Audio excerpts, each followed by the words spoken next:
Class अपना कल 146 number पर चला था। निर्जराधिकार सम्यक दृष्टि धर्मात्मा पुरुष वृत्ति मुनिराज भगवंतों की किस प्रकार की वृत्ति चर्या होती है, मान्यता होती है और किस प्रकार के भावों से कर्म का झड़ना होता है। निर्जरा द्रव्य निर्जरा पूर्वबद्ध कर्मों के खिरने का नाम है और भाव निर्जरा शुद्धि की वृद्धि का नाम है। शुद्धि तभी प्रकट होती है जब सम्यक दर्शन प्रकट होता है। बिना सम्यक दर्शन के आज तक इस जीव के अंदर शुद्धि की प्राप्ति हुई नहीं है। विषयों की मंदता तो अनेक बार जीवन में हुई है। दयादान, व्रतशील, संयम, पूजा, भक्ति, आराधना का परिणाम तो पूर्व पर्याय में भी, अनंत भाव में भी इस जीव ने कई बार किए हैं, लेकिन सम्यक दर्शन की प्राप्ति इस जीव ने आज तक नहीं की। क्योंकि सम्यक दर्शन की प्राप्ति का मूल कारण जो है वो भेद ज्ञान है। भेद ज्ञान दो द्रव्य के बीच में और स्वभाव और विभाव के बीच में होता है। दो द्रव्य का भेद ज्ञान तो इसने पूर्व में भी किया, लेकिन स्वभाव और विभाव का भेद ज्ञान इस जीव ने आज तक नहीं किया। क्या बाह्य पदार्थ अलग है, मैं आत्मा अलग हूँ, ये मेरे नहीं, मैं इनका नहीं। ऐसी आस्था तो इस जीव ने पूर्व में बनाई, पर ये जो रागादिक परिणाम है, ये शुभाशुभ परिणाम है, ये मंद तीव्रता के परिणाम है, ये भी मेरे चैतन्य के स्वभाव भाव नहीं है। मेरा चैतन्य तो एक ज्ञान मात्र है। ऐसी ज्ञान मात्र वस्तु की अनुभूत पूर्वक प्रतीति न होने से इसे सम्यक दर्शन की आराधना नहीं हुई, और सम्यक दर्शन की आराधना न होने से संवर तत्व उपलब्ध नहीं हुआ। संवर तत्व उपलब्ध न होने से अनादिकाल से बंधे हुए कर्म भी हमारे झड़े नहीं। उस निर्जरा की यहाँ बात करते हुए बात कहते हैं कि ज्ञानी के ज्ञान मात्र में ही रुचिता होने से, ज्ञानी के ज्ञान मात्र में ही संतुष्टता होने से, ज्ञानी के ज्ञान मात्र में ही तृप्तता होने से उसे किसी भी चीज़ की इच्छा नहीं है, और जहाँ इच्छा नहीं है वहाँ अपरिग्रही है। क्या है? तो उसे नए कर्म का बंध बंधता नहीं और पुराना बंधा हुआ खीर जाता है। जिसको कल अपन ने ये बात कही थी भावार्थ के फिर आगे अपन गाथा 215 लेंगे। भावार्थ कल चलाया था, एक बार और समझ लो। 215 ये कलश 146 का भावार्थ और उसके बाद फिर गाथा मूल। पूर्वबद्ध कर्म का उदय आने पर जो उपभोग सामग्री प्राप्त होती है उसे यदि अज्ञान में राग भाव से भोगा जाए तो वह उपभोग परिग्रहत्व को प्राप्त हो, परंतु ज्ञानी के अज्ञान में राग भाव नहीं होता। वह जानता है कि जो पहले बांधा था वह उदय में आ गया और छूट गया, अब मैं उसे भविष्य में नहीं चाहता। काय में नहीं चाहता? बोलो आप और हमें भविष्य के लिए क्या चाहिए?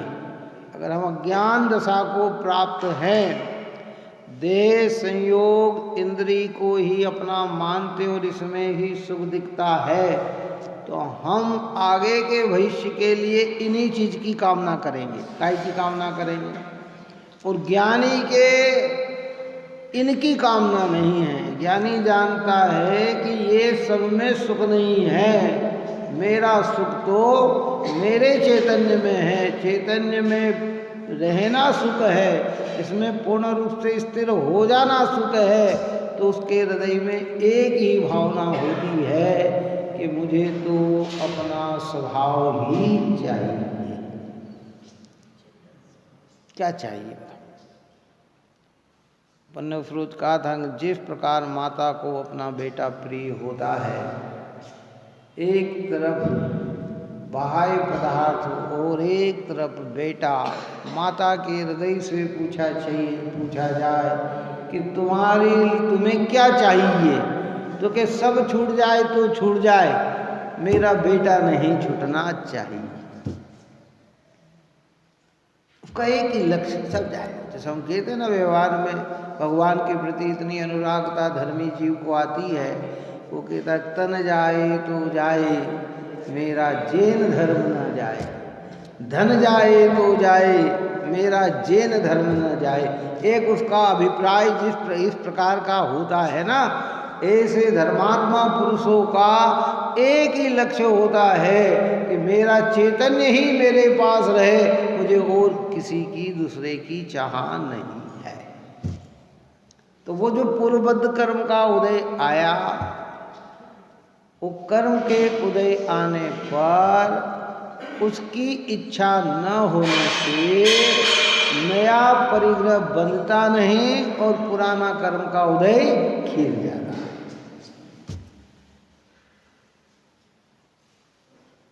भेद ज्ञान करके स्वभाव का अवलंबन लेने पर जो कर्म खिलता है वह निर्जरा है, और भेद ज्ञान न होने पर कर्म के उदय में मंद भाव रखता है तो वह पाप कर्म खिलता है और पुण्य कर्म का बंद होता है। दोनों का अंतर समझना कि क्या कहा। अगर हमें भेद ज्ञान नहीं है क्या, तो जो कर्म का उदय आया और उसमें हमने समता का भाव रखा तो उससे पाप कर्म तो छूटा और पुण्य कर्म का बंद हो गया। या पुण्य के उदय में भी संतोष रखने पर पुण्य कर्म छूटा और नया पुण्य फिर बंध गया, जिसको कहते हैं पुण्यानुबंधी पुण्य। पुण्य के उदय में पुण्य भाव का पुनः बंधन वो कर लिया है ना। लेकिन भेद ज्ञान करके स्वभाव का अवलंबन लेने से, उन चीज की चाह न होने से वे कर्म आए और निकल गए और नए कर्म का बंधन नहीं हुआ, उसका नाम है निर्जरा। वह निर्जरा मोक्ष मार्ग में सहायक है और उस निर्जरा से मोक्ष की प्राप्ति होती है। हमें प्रयत्न उसका करना, काय का प्रयत्न करना, भेद ज्ञान पूर्वक। हो जितने भी संयोग की उपलब्धि हुई है, भगवंतों ने इसे कर्म के उदय कहा है। मेरा चैतन्य आत्मा तो इससे भिन्न है, इसलिए मुझे इनकी जरूरत नहीं है, मुझे तो अपने चैतन्य आत्मा की जरूरत है।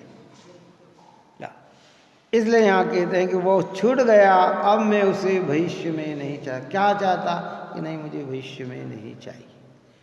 हमारे यहाँ इस प्रकार की चर्चा की जो अपन ने पहले ऊपर में भी की है कि पूर्णता की प्राप्ति न हो तो पूर्णता के अनुकूल साधन की भावना ज्ञानी को होती है, परंतु लक्ष्य उसके पीछे क्या है? पूर्णता।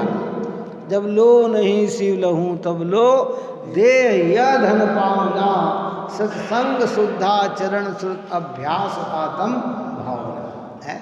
जब मोक्ष की प्राप्ति न हो है, हम कहते हैं हमें भव भव में जिन धर्म मिले, तो क्या भव भव में भटकना चाहते हैं तो जिन धर्म मिले? अरे जब तक हमें पूर्णता की प्राप्ति न हो तो मिले तो क्या मिले, कैसे परमात्मा के ही निकटता मिले, जिनवाणी की निकटता ही मिले, सद्गुरु ज्ञानी धर्मात्माओं की ही निकटता हमारे जीवन में मिले। भव भव नहीं चाहते, जिनके भव भव होते हैं भव होते हैं वे तो ज्ञानी हो सकते हैं, पर भव भव होते हैं वे ज्ञानी नहीं हो सकते। अंतर समझ में आया?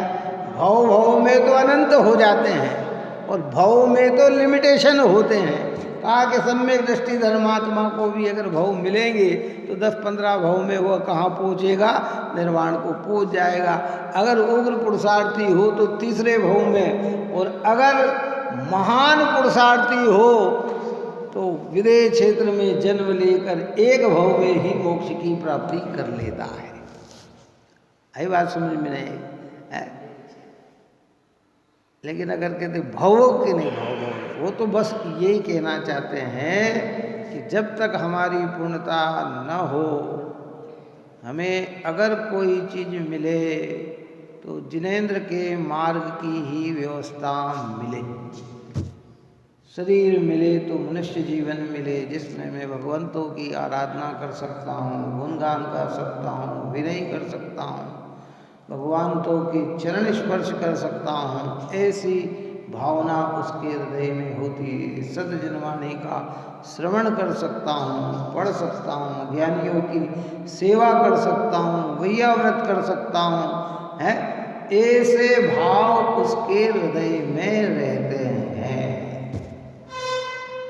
लेकिन परमार्थ के अलावा, परमार्थ की पुष्टि के अलावा और किसी की चाह उसके हृदय में होती नहीं है।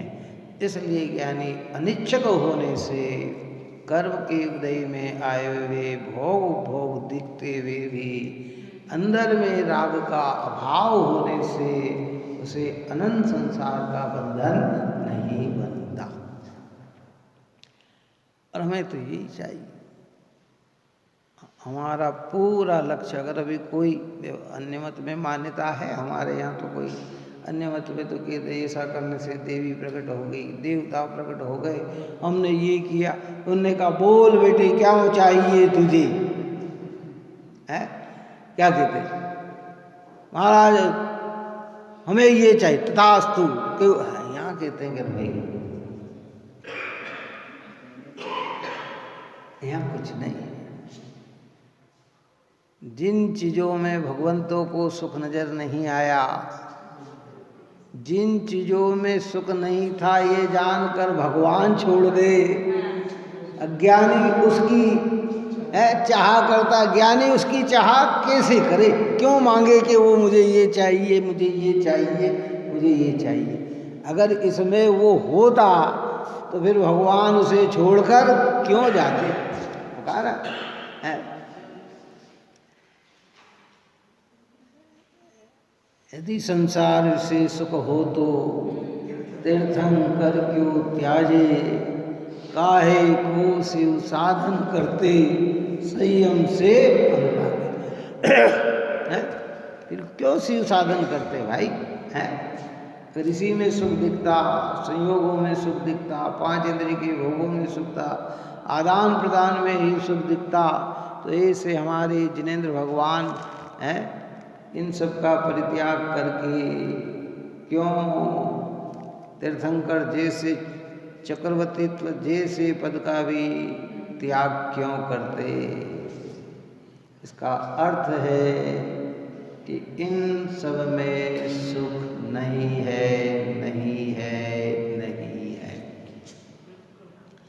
अज्ञानियों के हृदय से पूछा जाए कि तुम्हें क्या चाहिए, तो कहते हैं मुझे कुछ भी नहीं चाहिए, है ना।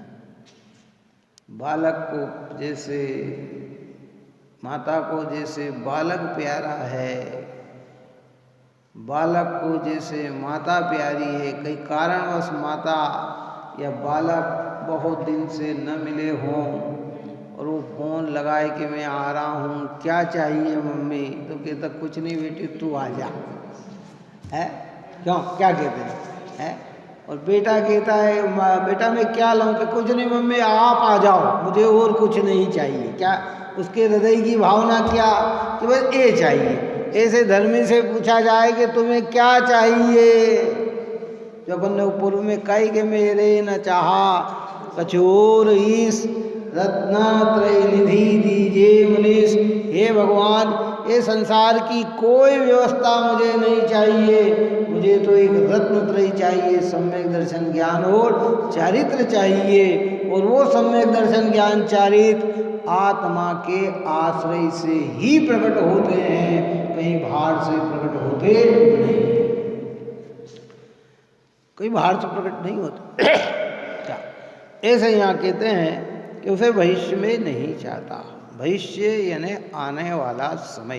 कल अपन ने इस विषय की चर्चा की थी कि जब भूतकाल की बात करते हैं तो बीता हुआ समय होता है, कितना अनंत काल बीत गए ये भूत है, और इस अनंत काल में हमने आत्मा को न जाना और आत्मा का इतना अपमान किया, इसको इतना दर दर में भटका दिया, इतना अपराध हुआ कि अब उस अपराध का जो ग्लानिपना है, प्रायश्चित आता है कि अरे मैंने ये क्या किया, उसका नाम है प्रतिक्रमण। क्या कहते हैं उसको? प्रतिक्रमण। और आगामी में अब मैं अपनी आत्मा की विराधना नहीं करूंगा। काय की विराधना नहीं करूंगा? मतलब मैं अपने चैतन्य को चैतन्य के अलावा किसी अन्य रूप नहीं समझूंगा। अपना सुख अगर मुझे कहीं दिखेगा तो अपने चैतन्य में ही दिखेगा, बाहर में व्यवहार में दिखेगा तो देव शास्त्र गुरु की सानिध्यता में दिखेगा, इसके अलावा कहीं भी मुझे मेरा सुख दिखने वाला नहीं है। अब अपराध न करेंगे, अब ऐसा न करेंगे, ऐसा भाव का नाम है प्रत्याख्यान। कि भविष्य में कुछ नहीं चाहिए, ज्ञानियों को कुछ नहीं चाहिए, इन्हें सब कुछ तो चाहिए। कई लोग व्यवहार में कहते सब ये हो, अरे भाई, जिनको आत्मिक रुचि लगती है उनको अनुकूलता प्रतिकूलता से लेना देना नहीं होता। श्रद्धा काय को समर्पण करती है, स्वभाव पे समर्पण करती है। अब अनुकूलता हो तो ठीक, क्योंकि अनुकूलता प्रतिकूलता पूर्वबद्ध कर्म के अधीन है और आत्मिक श्रद्धा वर्तमान के पुरुषार्थ के अधीन है। बात आ रही समझ में कि नहीं आई? वातावरण गंदा होगा वो प्रतिकूलता पूर्व का बांधा हुआ कर्म का उदय है, जिसमें अनेक विपत्तियां अनेक परिस्थितियां विपरीत हो जाएगी, वो कर्म का उदय है। अनेक प्रकार की अनुकूल सामग्री मिल जाएगी, बहुत अच्छी अच्छी वस्तुएं मिल जाएगी, ये पूर्व के पुण्य के अधीन है। लेकिन मेरा स्वभाव चेतनमयी है, ज्ञायक है, परद्रव्य से भिन्न है, ये कर्म के अधीन नहीं है, ये मेरे विवेक के और पुरुषार्थ के अधीन। इकाई के अधीन है या अपने पुरुषार्थ के अधीन। प्रतिकूलता तो आ सकती है। धर्मात्मा जीवों के जीवन में हमने जितनी सतियों की कथा सुनी है, जितने ज्ञानी पुरुषों की कथा सुनी है, बड़े बड़े मुनिराज भगवंतों की कथा हमने सुनी है कि जिसमें हाँ 22 परिसर है ही, ऐसे अनेक प्रतिकूलता का वातावरण बन सकता है, क्योंकि कर्म का उदय अपने समय पर आता है और कह के नहीं आता है, किसी को बता के नहीं आता है, किसी से पूछ कर नहीं आता है, वह तो अपने क्रम में आता है और आता है। कोई क्या पता।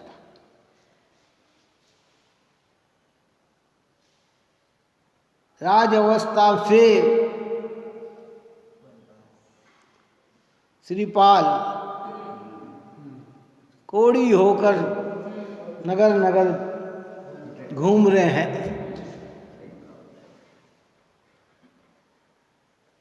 पुण्य के उदय में मैना सुंदरी से शादी हो जाती है। अब जहाँ और कैसी अवस्था, कौन राजकुमारी ऐसे कोड़ीपति को पसंद करे? चलो बताओ, करे कोई पसंद है? और पिता की भी बुद्धि कैसी हो गई है? बच्चे जिद्दी करे तो भी पिता आखिरी में क्यों, लेकिन क्या करे, उदय के सामने और उस उदयता की प्रसंगता है, प्रसंगता बन जाती है। त्रिभुवन चक्रवर्ती की पुत्री अनंगसरा है, त्रिखंडी 6 खंड का अधिपत्य चक्रवर्ती है, और पुत्री का हरण हो गया और 3000 साल तक ऐसे जंगल में रही जहाँ मनुष्य की चेहरा भी देखने को नहीं मिला। राजपुत्री और सामान्य की पुत्री नहीं। क्या कमी रखी होगी ढूंढने के अंदर चक्रवर्ती ने? जब चक्रवर्ती की प्रिय पुत्री का वियोग हो जाए तो बोलो क्या कमी रखेगी? और कितने राजा उसके आगे आधे रहते, 32,000 मुकुटबद्ध राजा, और एक राजा के अधीन अनेक राजा हैं, और वो सब देख रेख और सब ढूंढने निकले होंगे, लेकिन जब तक उसका उदय अनुकूल नहीं बने, और जब उदय अनुकूल बना तो आयु की पूर्णता है। ये जिनागम में सारे हैं। इसलिए ज्ञानी कहते हैं कि नहीं, मुझे कुछ नहीं चाहिए, जिस पथ चले भगवंत उसी पर चलना है। जिस विधि से भगवान बने हैं, जो भेद ज्ञान कर शुद्धात्मा को अपना मानकर अपने चैतन्य में ही रस लेकर आत्म साधना करते हुए 5-10 भव में भगवान निर्वाण को प्राप्त हुए हैं, कि उसी पथ पर हमें चलना है। अगर चाह रखें तो जिन धर्म की निदान होता है, आगे की चाह को कहते हैं निदान। क्या कहते हैं? आगामी की चाह का नाम है निदान। और ये निदान 2 प्रकार के होते हैं, एक प्रशस्त निदान और एक अप्रशस्त निदान। जो आप और हमें निदान चलते हैं वो अप्रशस्त, जिससे हम भोग सामग्री और संयोग और इष्ट मित्र और पुत्रादि इष्ट पत्नी की इच्छा रखते हैं। काय की इच्छा रखते हैं? कोई भी धार्मिक कार्य किया है, भगवान परिवार अच्छा रहे, ये अच्छा हो जाए, आगे में ये मिल जाए, आगे ये हो जाए, आगे ये हो जाए, ये सब हमारे अप्रशस्त निदान है। कौन से? और ज्ञानी को क्या इच्छाएं होती है? पहले तो निदान है नहीं, और है तो बस कुछ नहीं चाहिए। भाव हो में जिन धर्म मुझे मिलता रहे। अभी वो भव का अर्थ बस वो समझना कि जब तक पूर्णता की प्राप्ति ना हो। भव का अर्थ अनंत संसार में हम भटके, ये नहीं तो फिर वो भव में तो भव में ही सुख दिखेगा, तो मिथ्यात्व का ही दोष आ जाएगा।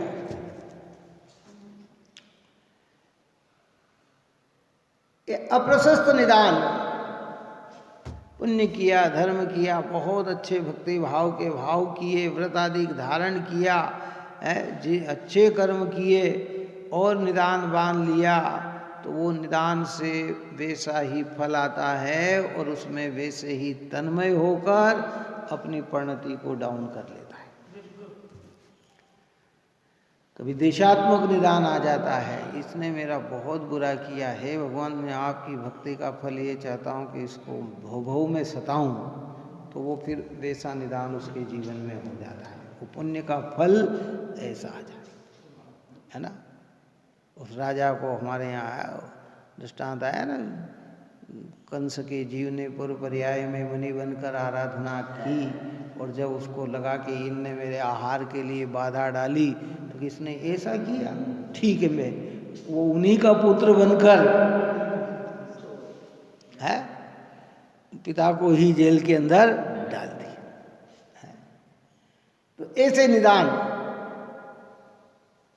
यानी कि कोई कुछ नहीं, किसी का बुरा सोचना नहीं, बुरा करना नहीं, बुरे विचार रखना नहीं, बुद्धिपूर्वक कोई विकल्प आए तो तत्काल कंट्रोल करें, उसके खेदित तो हों, उस परिणाम को से दूर बचने का प्रयत्न करें। चाह रहे तो आत्मकल्याण की, और आत्मकल्याण के निमित्त हमारे यहाँ देव शास्त्र और गुरु हैं, केवल उनकी आराधना की चाह।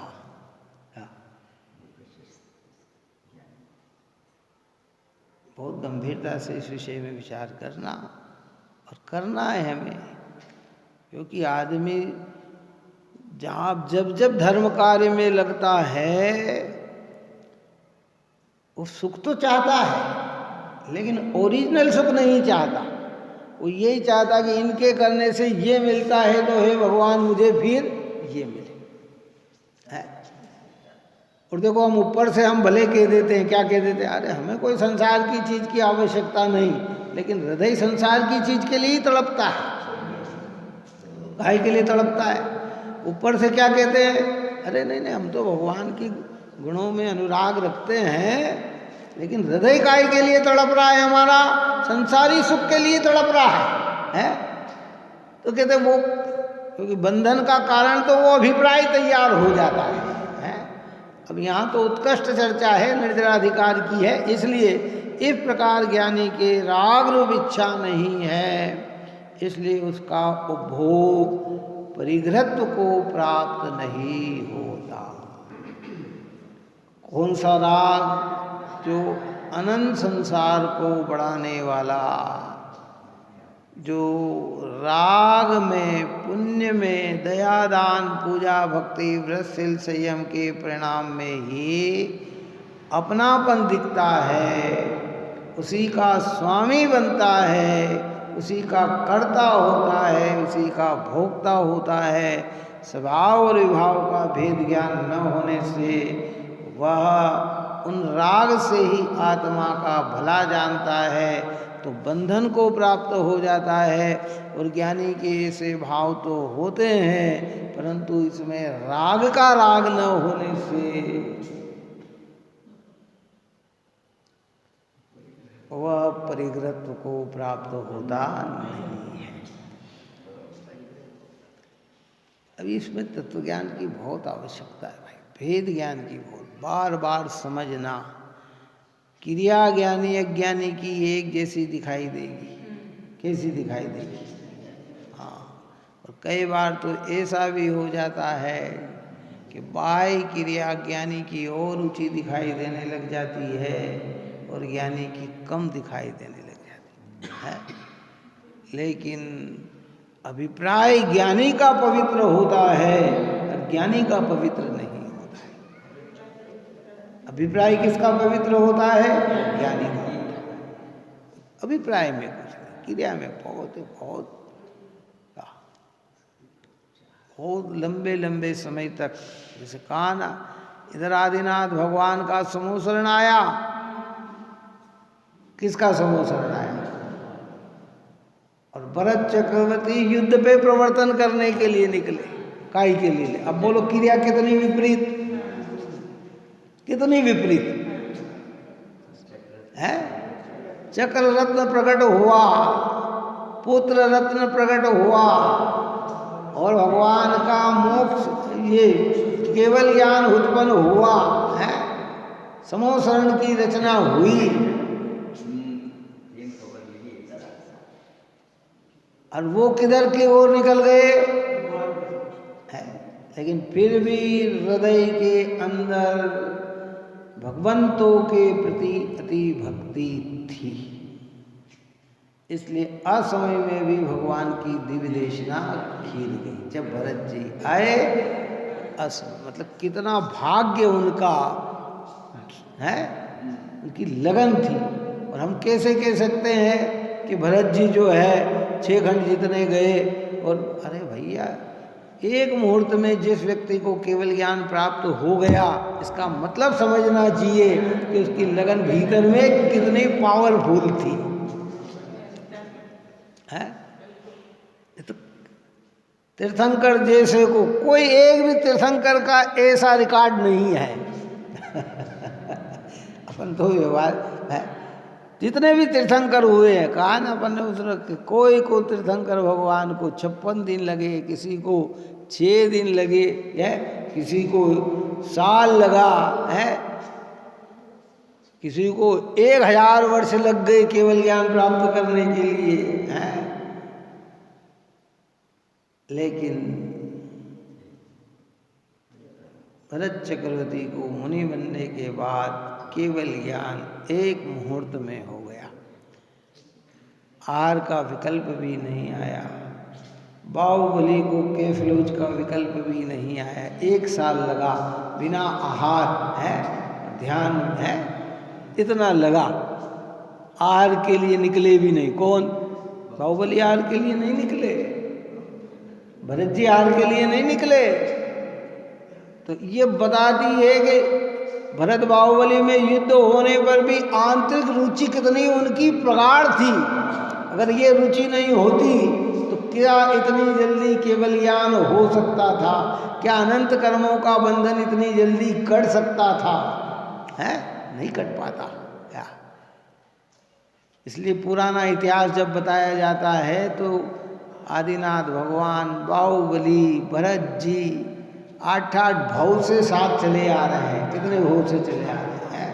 और सब धर्मात्मा पुरुष थे, सब सम्यक दृष्टि धर्मात्मा थे, छायिक सम्यक दृष्टि थे।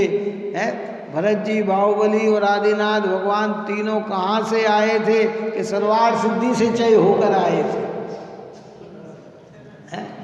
लेकिन बाहर का प्रकरण सबका अलग अलग रहा।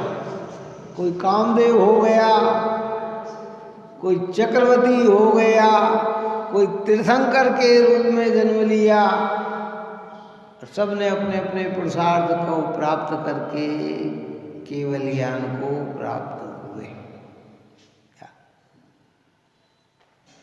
इसलिए हमें बहुत संभल संभल कर जीवन जीना है। अपने चैतन्य की लगन प्रति समय लगाए रखना है कि अरे मेरा भगवान आत्मा तो समस्त परद्रव्य प्रभावों से भिन्न है, तो ये परद्रव्य और प्रभाव मुझे किसी भी हालत में नहीं चाहिए। मुझे तो मेरा स्वभाव ही चाहिए, और उस स्वभाव की प्राप्ति की अनुकूलता देव शास्त्र गुरु की निकटता में होती है। इसलिए जब तक स्वभाव की उपलब्धि न हो, देव शास्त्र गुरु का समागम बना लेना चाहिए।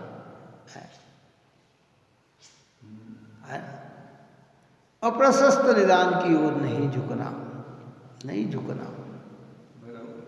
इसलिए जैन कुल में जन्म ले लेना ये एक बहुत बड़ी पुण्य की उदयता है। न जाने कितने भोग का पुण्य संचय किया होगा, तब जाकर ऐसे पवित्र देव शास्त्र गुरु की सानिध्यता आती है। कितने कितने भोग का। अपन ने कई बार कहा ना, बहु पुण्य पुंज प्रसंग से शुभ देह मानव का मिला है। बहुत पुण्यों का प्रसंग, ऐसे पुंज, बहुत पुण्यों का पुंज इकट्ठा किया होगा, कई भवों में भगवान बनने या भगवान के दर्शन की आराधना की होगी, तब जाकर ये उपलब्धि हासिल हुई है। अब इसमें पुण्य प्रसंग नहीं, अब तो शुद्धात्म प्रसंग चाहिए। व्यवहार में है। इस प्रकार ज्ञानी के राग रूप इच्छा नहीं है, इसलिए उसका उपभोग परिग्रहत्व को प्राप्त नहीं होता। उपभोग का मतलब जो संयोग मिला है उस संयोग में जो रह रहा है। अपन ने पहले भोग और उपभोग की परिभाषा बताई थी जिनवाणी में, कि जो एक बार भोगने में आए उसका नाम है भोग, और जो वस्तु बार बार भोगने में आए उसका नाम है उपभोग। भोजन एक बार आया और नष्ट हो गया, क्या हो गया? पंखा बार बार भोगने में आता है, एसी कूलर बार बार भोगने में आते हैं, ये क्या कहलाते? उपभोग है। वस्त्र, एक ही वस्त्र बार बार भोगने में आता है, ये है। आभूषण, ये कहलाते हैं उपभोग। गद्दे, सोफे आदि ये सब कहलाते हैं उपभोग, है ना। इंद्रियों के विषय कहलाते हैं भोग। क्या है? तो वो संयोग पुण्य कर्म के उदय में हो, परंतु उसमें चाह न होने से, राग न होने से वह अपरिग्रहत्व कहलाता है। परिग्रहत्व का संज्ञा पाता नहीं। स्वच्छंद होने के लिए चर्चा नहीं है। इन सब से दृष्टि हटाकर हमारी दृष्टि हमारी चैतन्य पे जाए, इसके लिए चर्चा है। काय के लिए? सबसे सबको गौण करते हुए एक चीज को लाना, सब पर अंदर से चले। मैंने पहले कहा था कि जब हम भेद ज्ञान अंतरंग से करते हैं तो एक ज्ञान मात्र में, बाकी सब पर। अब उसमें क्या क्या आ जाता है कि जितना सोच लो सब आ जाता है। बाहर से चले तो पहले स्थूल पदार्थ, दूर दराज पदार्थ है, फिर उसके निकट चले तो मकान दुकान खेत खलियान बाग बगीचे वस्त्र आभूषण, फिर उसके निकट चले तो शरीर, फिर उसके निकट चले तो इंद्रिया, फिर उसके निकट चले तो भाषा, फिर उसके निकट चले तो मन, फिर उसके निकट चले तो 8 कर्म, और फिर उसके निकट चले तो पुण्य पाप के परिणाम। ये सब पर और मेरा चैतन्य स्वभाव एक सौ।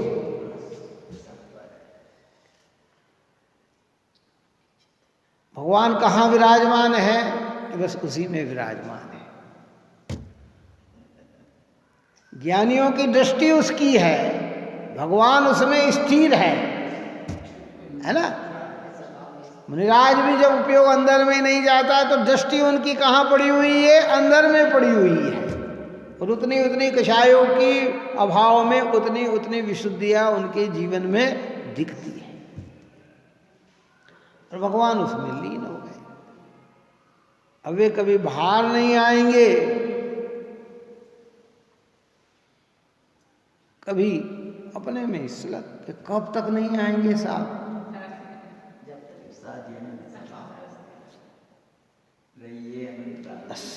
अनंत काल तक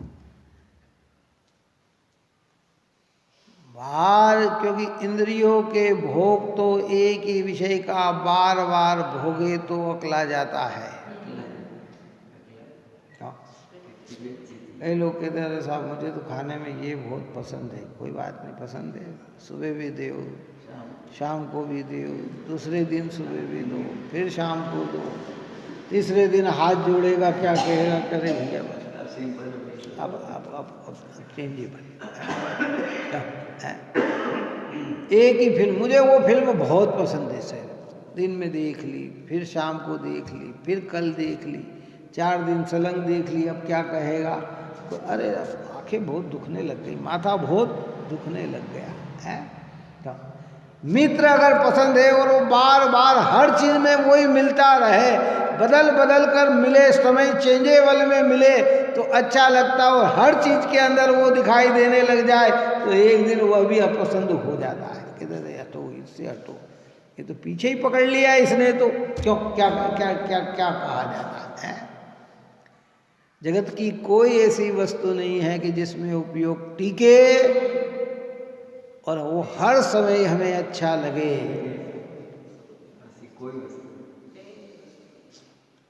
लेकिन ये चैतन्य भाव एक ऐसा पवित्र है कि ज्ञानियों को ये सदा काल अच्छा लगता है। सम्यक दृष्टि को दृष्टि में अच्छा लगता है, और उसके आगे, और भगवान तो पूरी तरह से उसमें लीन हो गए। अब वे एक क्षण के लिए भी कभी बाहर नहीं आएंगे। तो सब नहीं आएंगे तो दुखी हो जाएंगे, कहते दुखी नहीं, प्रतिपल हर पर्याय में अनंत आनंद को भोगते हैं। तुम हो अखंड आनंद पिंड, मोहारि दलन को तुम प्रचंड है। तुम आनंद के पिंड हो गए प्रभु। कौन सा आनंद? 5 इंद्रियों वाला नहीं, अपने स्वाभाविक आनंद। उस आनंद में वो संलग्न हो गए, लीन हो गए। ये तो व्यवहार में कहा जाता है, ठीक है, व्यवहार में कह दिया, कैसे बहुत बढ़िया, मजा आ गया सब, आज बहुत अच्छा लगा, आज ऐसा बहुत अच्छा सुहावना लगा साहब। ये सब जगत की भाषा है, क्या है? कदाचित नीचे की भूमिका में ज्ञानी भी उसकी प्रशंसा कर सकता है, लेकिन अभिप्राय उसका जानता है कि ये सब सौख्य नहीं है, ये सब सौख्य के कारण नहीं है, सौख्य तो मेरे स्वभाव में ही है।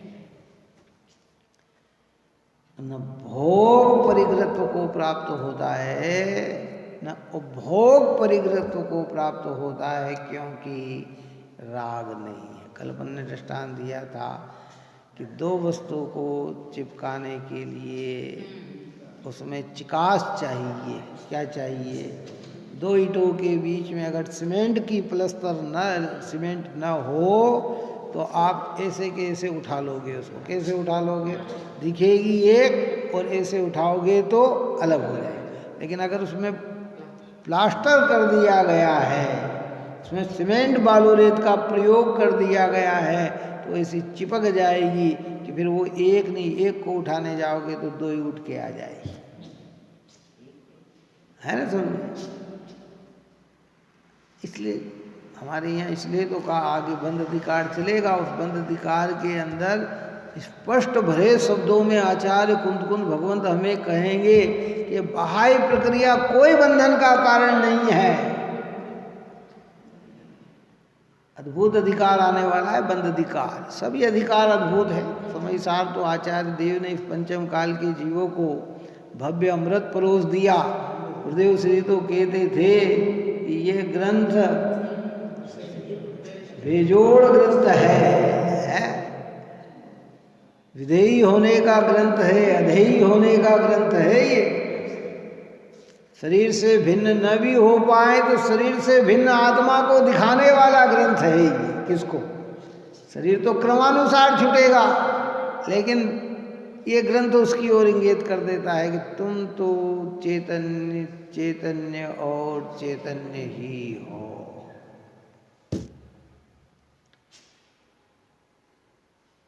इसलिए अद्भुत चीज हमारे हाथ में आ गई। दुनिया की जितनी संभाल हम करें वो सब पापाचार में चली जाती है, और जितनी संभाल इस जनवाणी को रखने में करेंगे वो पुण्याचार में होगी। और ये जनवाणी जिस आत्मा को बताती है उसकी संभाल करेंगे तो धर्म हो जाएगा। बात है समझ में नहीं? दुनिया की संभाल से क्या मिलेगा? पापाचार, अशुभ भाव। देवशास्त्र गुरु की संभाल से क्या है? शुभ भाव, पुण्य भाव है। और ये जिनवाणी जिसकी ओर इंगित कर रही है, उस ज्ञान की, उस आत्मा की संभाल अगर होगी तो सम्यक दर्शन की आराधना, जिसको हमारे यहाँ धर्म शब्द का प्रयोग किया है कि भाई दर्शन मूलो धर्मो, धर्म का मूल ही श्रद्धान है। जब अपने आत्मा की आत्मपूर्ण अनुभव पूर्वक प्रतीति होती है तो वहाँ सम्यक दर्शन की आराधना हो जाती है। इसलिए उसका उपभोग परित्व को प्राप्त नहीं होता। अब यह कहते हैं कि ज्ञानी के त्रिकाल संबंधी परिग्रह नहीं है। देखो और उत्कृष्टता में, अभी पहले तो क्या कहा? ज्ञानी के परिग्रह नहीं है, इच्छा है। अब यहाँ कह दिया त्रिकाल। त्रिकाल का मतलब क्या हो गया? तीनों काल। दृष्टि पे जो था उसमें भी खेत बुद्धि आ गई,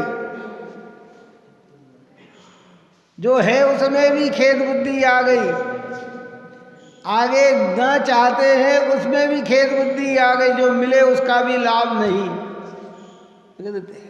एक ही चाहा, क्या चाहा? कि बस मेरा स्वभाव मुझे प्राप्त हो, या जिन्हें प्राप्त हो गया कि मैं अपने में ही लीन रहूं। बहुत सारी स्तुतियां में अपन ने चर्चा की, मैं रहूं आप में, आप लीन है। कब धन्य सुअवसर पाऊं, जब निज में ही रम जाऊं, कर्तादिक भेद मिटाऊं, रागादिक दूर भगाऊं। कब ऐसा धन्य अवसर मिले है कि जब निज में ही, निज मतलब अपना चैतन्य स्वभाव में ही रम जाऊं अर्थात उसमें केली करूं, उसमें ठहर जाऊं, उसका भोग करूं, हैं, उसमें ही ठहर जाऊं। घबराना नहीं, धीरे धीरे करत करत अभ्यास। ये ऐसा नहीं मानना कि आज सुना आज ये सके भाई टाइम, परंतु लक्ष्य क्या? हाँ, लक्ष्य को कौन, बच्चे ने लक्ष्य कर लिया कि मुझे कलेक्टर बनना है, ये अफसर बनना है, या ये बनना है, या मुझे है, तो लक्ष्य तो वहाँ का, और प्रयत्न कितना करने पर पहुँचता है? प्रयत्न तो करना पड़ता है कि बिना प्रयत्न के वो, हमें नहीं कहा मुझे तो कलेक्टर बनना है और कुछ भी प्रयत्न न करे, क्यों है? इन्हें हमें भगवान बनना है लेकिन कोई प्रयत्न न हो, आत्मा की लगन तक न हो, है, तो कैसे? लक्ष्य एक कर लिया कि नहीं, मोक्ष यानी पूर्ण शुद्धता, आत्मा की पवित्रता हमें करना है, तो पहले सबसे पहले पवित्रता दृष्टि की होना चाहिए। इसलिए सोते, बैठते, उड़ते, नहाते, धोते, खाते, पीते, आदान प्रदान विधान सब करते हुए भी मैं गायक हूँ, इसका विस्मरण न आए, इसका स्मरण बना रहे, इसे विस्मरण न करे। ठीक है, व्यवहार में कहे, अंदर में समझे कि मैं तो चैतन्य स्वभावी हूँ। क्यों? बोलो, कोई व्यक्ति बहुत पैसे वाला हो, पुराने समय में ऐसा होता था कि राजा भेष बदलकर प्रजा का हाल चाल जानने जाता था, क्या, और 5-5, 10-10 दिन तक वो घूमता रहता था। अब वो जहाँ जाए लोग उसे अलग अलग प्रकार से समझाते, कोई क्या समझते, कोई क्या समझते, कोई क्या समझते, परंतु वो अंदर में काय का निश्चय करके बैठता, क्यों, मैं राजा हूँ, यही निश्चय करके बैठता ना, है। अब ये एक दृष्टांत। दूसरा इसी के रूप में कि कोई व्यक्ति का बाह्य संयोगता या बाह्य इज्जत या बाह्य प्रभावना बहुत, और ऐसा लगे कि ये बहुत पैसे वाला, बहुत पैसे वाला, बहुत, और उसे अंदर में मालूम है कि मेरे पास कुछ नहीं है। लोग उसे सेठ सेठ बोलते हैं, सेठ जी कहते हैं, और वो अंदर में समझता है। बोलो, बाहर का शब्द बदलता है कि अंदर की मान्यता है उसकी बदली हुई है। अब वो कह रहा, अरे साहब आप ऐसे, समझता है कि मेरे पास तो कुछ नहीं, मैं तो बहुत, अपन क्या हर व्यक्ति को तो नहीं बता पाएगा ना, हैं? ऐसे यहाँ कहते हैं कि कोई दुनिया में किसी भी नाम से ज्ञानियों को पुकारे, ज्ञानी अंदर में एक ही लगन को लेके बैठते हैं कि मेरा तो चैतन्य के अलावा और कुछ भी नहीं है। अरे साहब आपका वो, आपका ये, आपका वो, आपका क्या, भाई मेरा तो चैतन्य के अलावा कुछ नहीं। बस इसी का नाम है दृष्टि की परिवर्तनता। इस प्रकार की चर्चा यहाँ की है। आगे गाथा में अपना त्रिकाल संबंधी परिग्रह भी ज्ञानी के नहीं होते हैं। देखो ये अधिकार निर्जरा का है ना, तो ज्ञानी की ही चर्चा चलेगी। किसकी? क्योंकि निर्जरा ज्ञानियों को ही होती है ना। मोक्ष की मोक्ष के पहले निर्जरा है, तो ऐसे निर्जरत्व तत्व को आप और हम प्राप्त होकर राग से भिन्न हो और एक उपयोग में ही हमारा अपनापन जुड़े, और बाह्य की प्रतीति हमारी इस पवित्र वितराग सर्वज्ञ भगवान अरहंत सिद्ध निर्ग्रंथ मुनिराज भगवंत आचार्य उपाध्याय साधु और इनके द्वारा बताया हुआ जो वितराग धर्म जो चारों अनुयोगों के अंदर है, लिपिबद्ध है, उनकी आस्था हमारे जीवन में बनी रहे। इस प्रकार की प्रक्रिया में आप और हम लगे, यही मंगल भावना है।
जावाणी